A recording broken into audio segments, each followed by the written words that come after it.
मंडल मेरे को मिले। एक दिन राज्य भर के 250-300। दूसरा एक प्रतिनिधि मंडल सफाई कर्मियों का मिला था राजस्थान भर का। उनकी भी कुछ मांगे थी, मैंने उनको भी कह दिया था कि मैं मुख्यमंत्री जी से आपको मिला दूंगा। उनका भी समाधान मुख्यमंत्री जी ने कर दिया। तीसरा, ये जो अपने सब इंस्पेक्टर पेपर का मामला है, ये मेरे को 10-20 बच्चे मिले थे। इन्होंने कहा कि एक बार हमको मुख्यमंत्री जी से मिला दो, तो 5 तारीख मुख्यमंत्री जी से मिलाने की तय हुई थी कल। हमारी सरकार की जो इंटेलिजेंस है उसने रिपोर्ट दी कि ये जो चाहे किसान है, चाहे सफाई कर्मी है, चाहे सब इंस्पेक्टर पेपर के लोग हैं, ये डॉक्टर केवललाल के उत्साह पर राजस्थान को विघ्न डालेंगे और प्रधानमंत्री की सभा में भी विघ्न डालेंगे। ये मेरा छवि खराब करने का काम हमारी सरकार के कुछ अधिकारियों ने किया है और वो सीएम और मेरे में दूरी पैदा करना चाहते हैं। ये भी दुर्भाग्यपूर्ण है। मैं स्पष्ट रूप से कहना चाहता हूँ, केवल इन बच्चों को कल मिलाना था और हमारी पुलिस ने जो किया उसका दुखड़ा इन बच्चों ने अंदर रो दिया।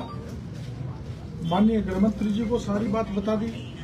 माननीय गृहमंत्री जी ने आश्वासन दिया है कि मैं इनको अभी ले जाके मुख्यमंत्री जी से मिलाऊंगा। और रात को मैं 11 बजे मेरे पास फोन आया ये सब इंस्पेक्टर बच्चों का कि ये जो विकास विधूड़ी जिसकी अभी हाल ही में शादी हुई है, ये महावीर नगर में एक किराए पे कमरे में रहता है। वहाँ पुलिस रात को पहुंची कविता शर्मा की अगुवाई में। इसका गेट तोड़ दिया, इसने खोला नहीं तो बाहर से ताला लगा दिया। मैं पहुंचा तो उसको अत्याचार करने से मैंने रोका कविता शर्मा को। और ये कविता शर्मा कौन है? ये खिलाड़ी के कोटे से भर्ती हुई है। ये फर्जी भर्ती है इसकी। ये कोई खिलाड़ी नहीं है, इसने कोई पदक नहीं जीता। और डीसीपी संजीव नैन ने इसकी जांच की थी। इसके खिलाफ मुकदमा दर्ज है और मुकदमे का नंबर है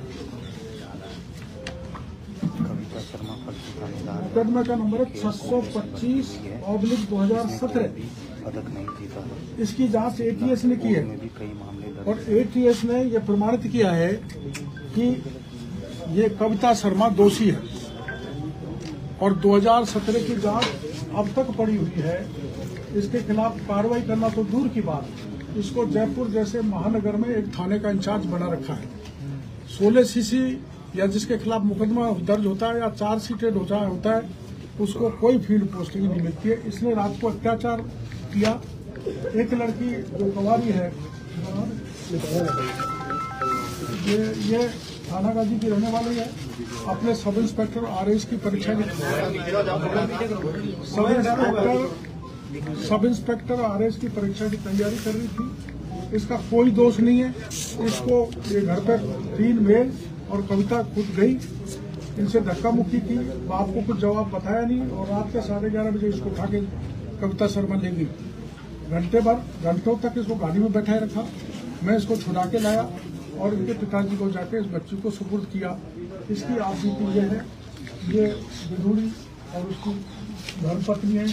इनसे सुन लो, ये मैं यही मंत्री जी को कहने आया हूँ कि ये आप मुख्यमंत्री जी को बताएं।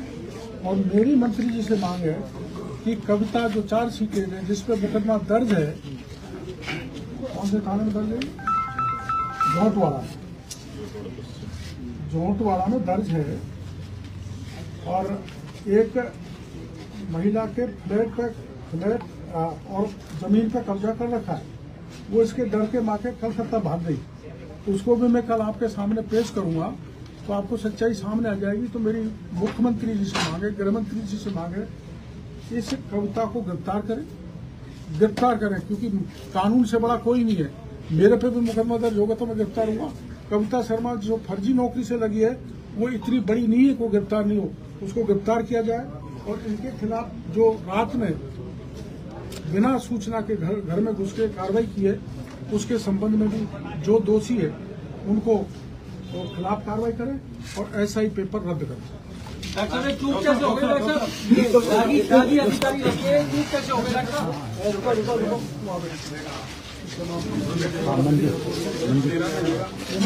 अपना नाम बताओ और क्या घटनाक्रम हुआ पूरा बताओ।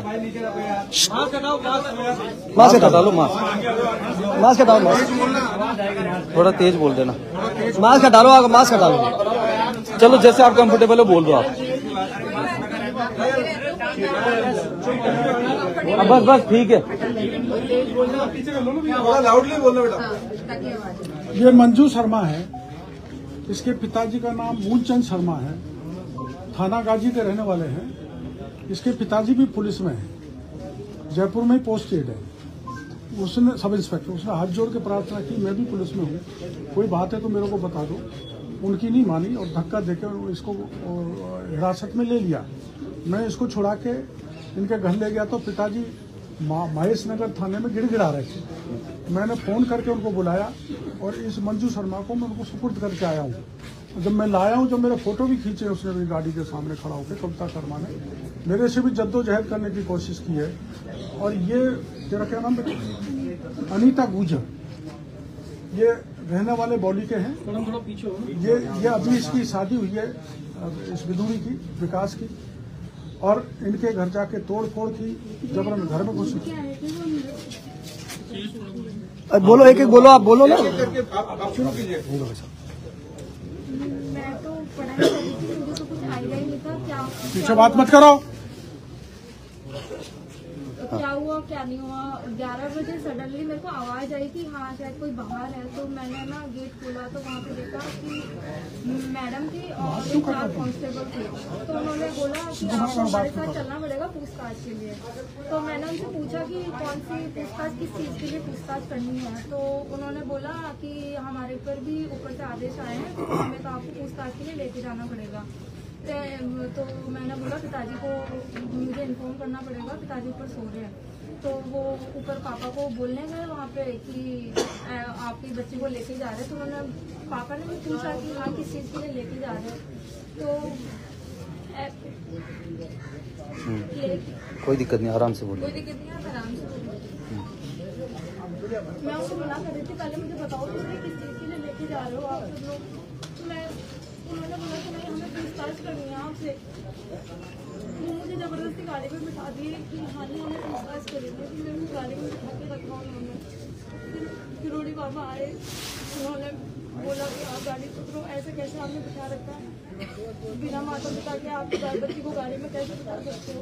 फिर वो उन्होंने अपनी गाड़ी में बिठा के मुझे मेरे घर छोड़ के आए। मैं इतना डरी हुई थी, मैं अभी भी सपने में पूरी रात नहीं सोई हूँ कि हाँ क्या हुआ है मेरे साथ, मैंने ऐसा क्या किया है।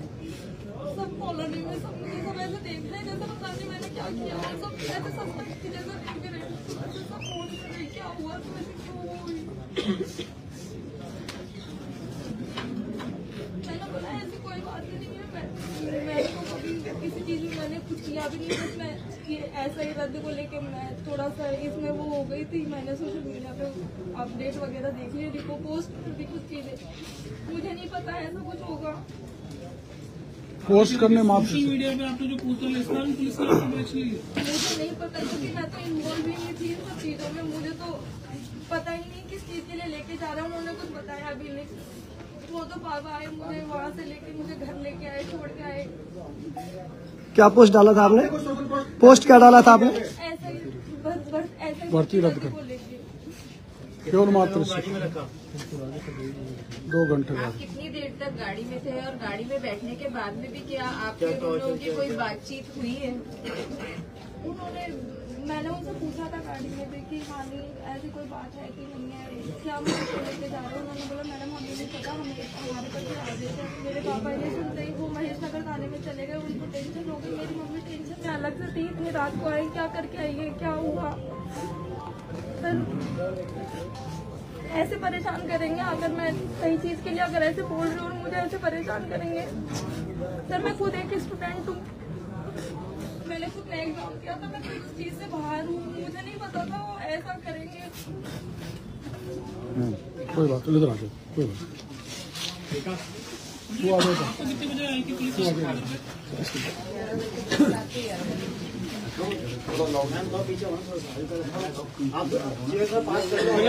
बताओ विकास, तुम इधर आए थोड़ी सी। बताओ विकास, बताओ जल्दी क्या हुआ। बोलो बोलो। 1 मिनट भाई रुक जाओ। उधर कर दूंगी। बैठ जाओ। हाँ ठीक है। मैडम पीछे हो जाओ ना थोड़ा। मोबाइल वाले मत करो यार, सारे लोग साइलेंट रह जाएंगे एक बार। हाँ निर्मल कट करके लगाना। वाइफ और विकास की ड्यूटी। हम तो सो गए थे 11 बजे, गेट हमारा लॉक हो जाता है 9 बजे। 11 बजे गेट खोल के आए थे पुलिस वाले, ऊपर आके हमारे गेट पे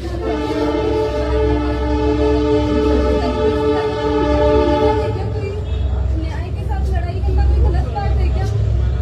और बहुत गंदी गंदी गालियां वगैरह थे, गेट की लात मार थे, खिड़की तोड़ दी, फिर बाद में लोग लगा के चले गए। फिर बाबा को किसी ने इंतजाम किया तो वो आए थे हमारे पास बताने के। विकास आप बताओ।